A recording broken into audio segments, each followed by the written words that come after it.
let's talk back matter. Now, some of you might be wondering, what is back matter? The simple answer is this: it is all the content in your book that comes after you finish writing the end.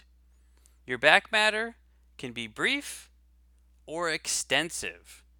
Some authors include a link to their mailing list sign up form, or a link to their author page, or a link to their website. Some include a call for reviews, or a sample of one of their other books, or a list of every book in their series. Perhaps every book in their entire catalog. Now, some authors include a few of these things. Other authors include all of them.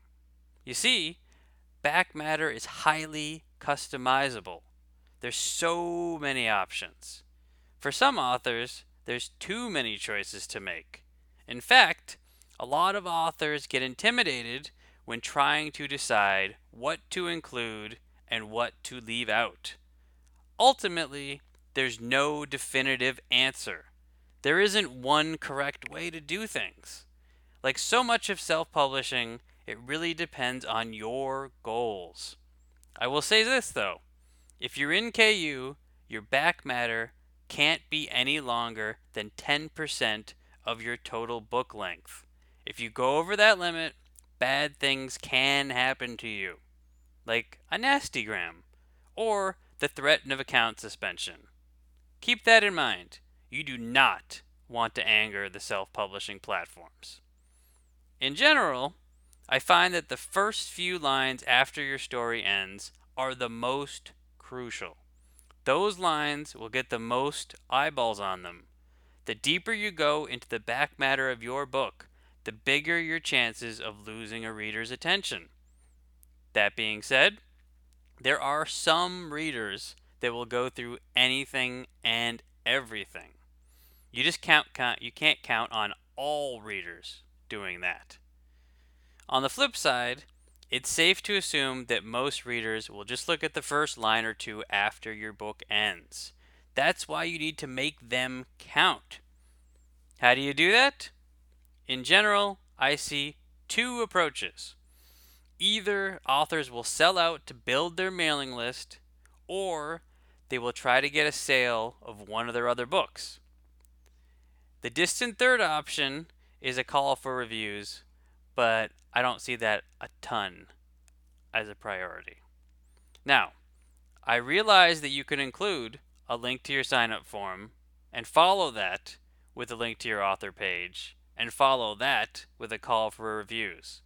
Here's the thing though: it's hard to get a reader to do 3 different things, or even 2 different things.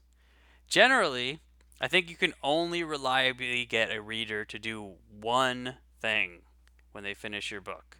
So, you need to ask yourself, what do you want more? A potential newsletter subscriber, a review, or the sale of one of your other books? When you make that decision, put that call to action as the first line of your back matter. When I was just starting out, I sold out hard for mailing list signups.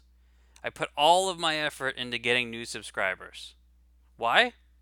Because when someone is on your mailing list, you have the ability to reach out to them at any time. You can send out a call for reviews through your newsletter. You can also alert your subscribers when you have a new release. Or you can send an email pushing your backlist books. On the flip side, if you prioritize reviews in your back matter, sure, you'll probably get some. But you might not get sales of your other books or newsletter signups.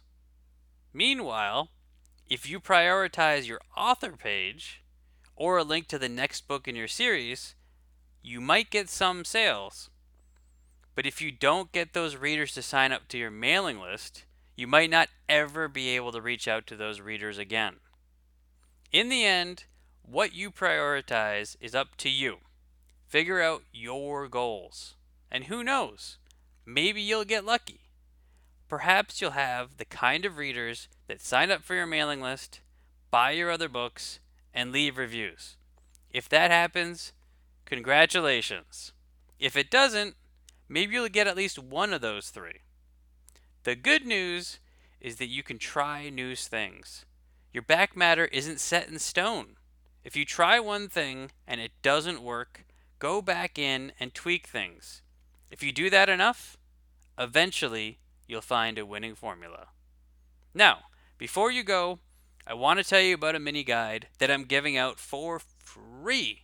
It's called The Top Mistakes That Self-Publishers Make. You can get your copy by clicking on the link in the description of this video. Don't miss this opportunity.